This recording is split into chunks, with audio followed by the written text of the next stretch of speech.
What She Said. I'm Joel. I'm Laura. And welcome to another episode of Cinematorium. Oh yes, as she said, we're the Newlydeads. And for this fantastic, fantabulous... holiday edition. I don't know where I was going with all those F's. I was F's? F's? I was trying to alliterate and I ended up... Yes. Anyway, so for the entire month of December, we've decided since... it is the holiday season. We are going to discuss nothing but holiday horror every, once a week for the rest of the month. Every week. Every week. I thought you were saying every day. I don't know. It's been a long day. But Good day. It has been a good day. We've enjoyed doing our Cinematorium segments and had put them on hold for a short bit while we did Food Fight. And so we decided to bring it back. Mm-hmm. And the first film that we've selected for this episode of Cinematorium is... In December, because it is holiday horror, is Troy Escamilla. I said it right? I think that's how you pronounce his name. Troy, I'm gonna hope that that's right. And my phone is currently doing the recording, so I can't check anything with my facts here. I actually took notes, and I just realized I saved them on the phone and didn't send them to you to remember. It's okay. But anyway, written, directed, produced, and possibly some other things. I apologize. I did not double check. Yeah, it looked like it when we were watching the credits. But when it's your production, you tend to kind of wear 8 million hats.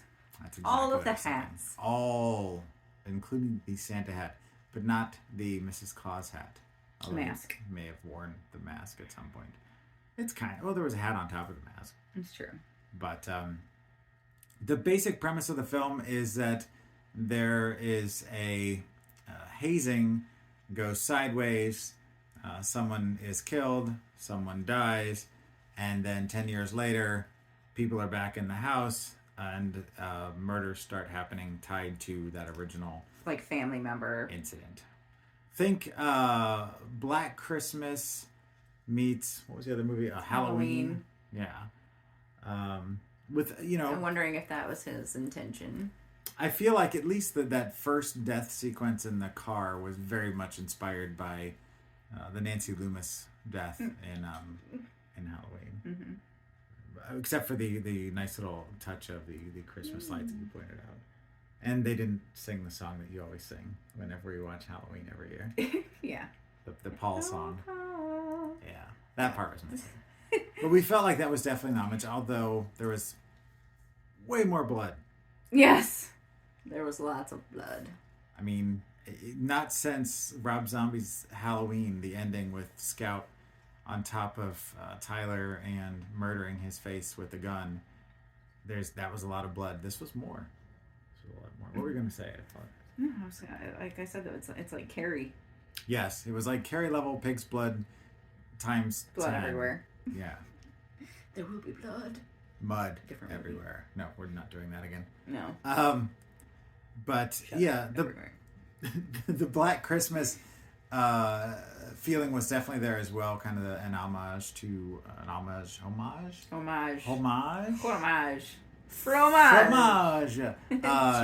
to Bob Clark's Black Christmas. Yeah. Where you've got a bunch of sorority sisters in a house being tormented by an unknown entity. It's me, Billy. Yeah. Those phone calls. Yeah, they didn't know where he was at though.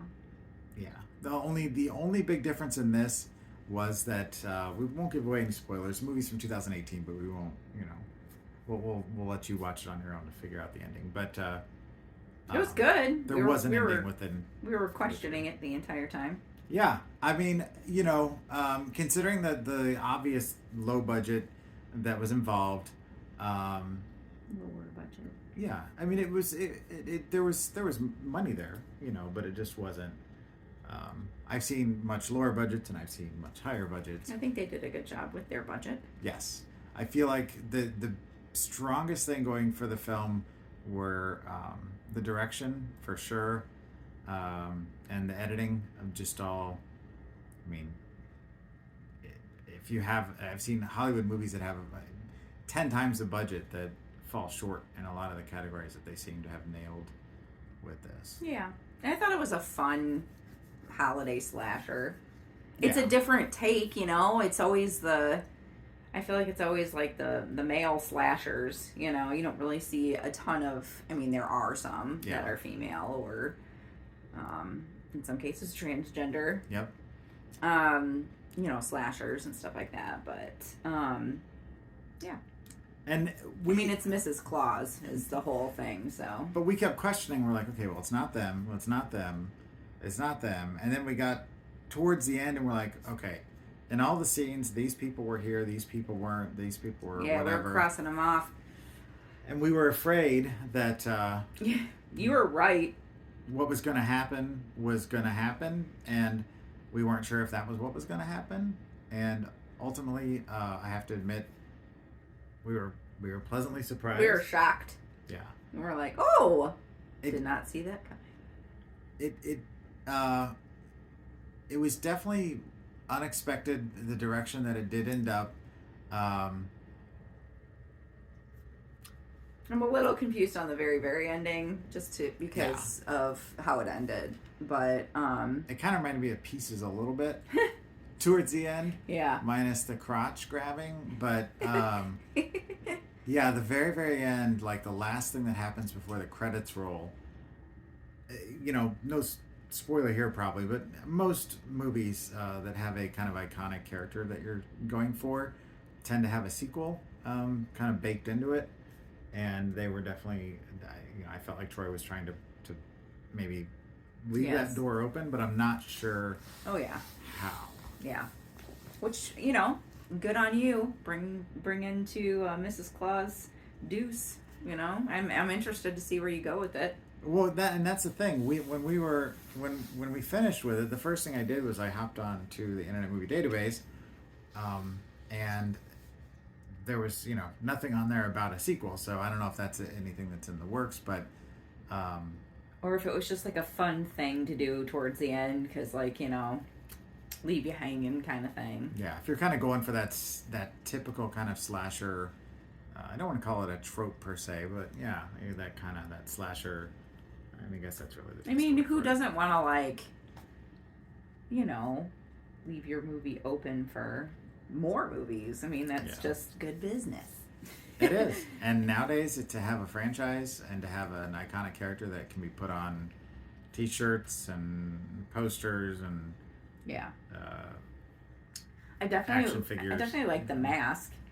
Yeah, I was wondering if that was something that was designed for the film, if it was something that was just found in a happy accident. Yeah, kind of like the Ghostface mask, they found it and they were like, we can't do any better than this, get this licensed. Mm-hmm.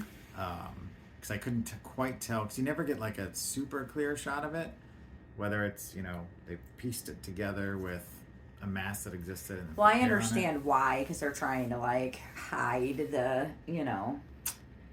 identity of the killer, and it's a mask, so there's, I'm sure, gaps and openings and stuff like that. So there was a lot of background blurring and quick shots of the mask, because you don't want to linger too long on it.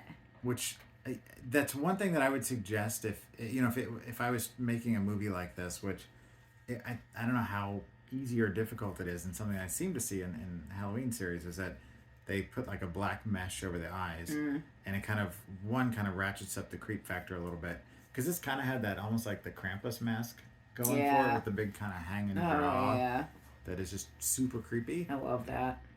So if there was black mesh behind the eyes and kind of that same jawline that already existed in the mask, it would have kind of taken it up, I think, another notch for sure. I mean, there's some holes.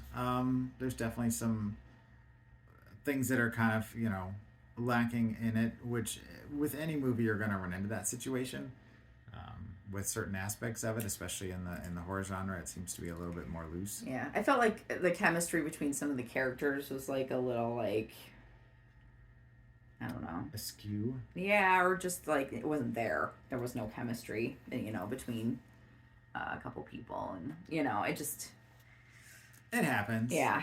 I mean, having been a film school student and trying to get people together to make a movie, whether it's paid, it's free, whether it's big budget, little budget, sometimes things don't work out like you want, or you got to go with what you got or the best that you have, and I don't know. Yeah. But all of that being said, I still felt like it was, like you said, it was a fun kind of holiday horror slasher throwback that set out to do what it accomplished. Plus, to get Brink Stevens, which that's a score right there. He was very excited about that.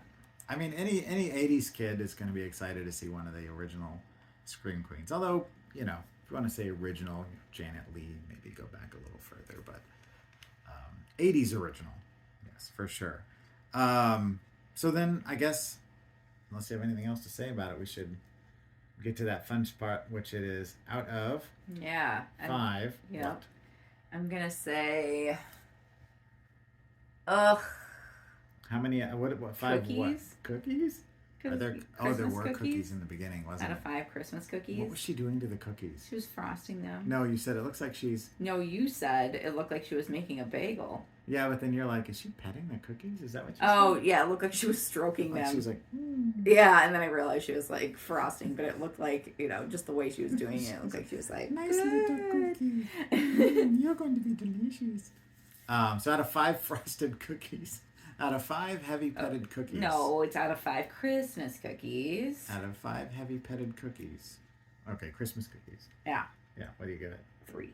3? That's what I was thinking. Where there's room for improvement, but compared to a lot of movies that fall into the same kind of budgetary constraints, whatever other factors, there's a whole kind of levels of movie making, but ones that would fall into the same category. I think it did better in a lot of categories and fell short in a couple ways. Don't feel like I wasted my time. And no, I'm not looking at all. forward to seeing. I know he's got 2 other movies out there, so yeah, that was like I said, it was a fun holiday slasher. good way to start the month. Yes. So we saw it for free on Tubi. yes, we did. Hopefully, you get something out of that. I don't know how that works with. Otherwise, where else can you find it? I don't know. I don't have my phone is there, and I'm always looking it up on my phone, and I should have done my research. Yeah, well, but I it's just out figured, there. he wants the people to watch. It is out there. It's available to purchase, rent, or if you have the Tubi app, you can watch it on Tubi, which I'm sure you have to give permission to do that. And there's because they have ads or some sort of reimbursement there. Mm-hmm. But anyway, if you would like to find us, you can find us on thenewlydeads.com. You can also check out our other videos on the YouTube. You can find us on there at the Newlydeads. And we will be back for another episode of Cinematorium next week. And I was looking to see if I could show them the kind of stuff that we put out there, but it's over there. Yeah, we're getting ready to. One of these days, I'll just be like, oh, here it is. It's for the Creepmas with Krampus sale that will, yeah, I got it right. Yeah. That will be happening tomorrow. Show them the truck you painted. So, oh no, that's silly. You want to show them the truck? I don't know. We have a bunch of stuff, and that's all we've been working on is art projects. I'm like surrounded by them. But you can find our t-shirts, stickers, mugs, all that stuff on our website. And if this video will be out after the market has already happened, so hopefully we saw you there. If not, perhaps we'll see you there next year. So for Cinematorium, I'm Joel. I'm Laura. We are the Newlydeads.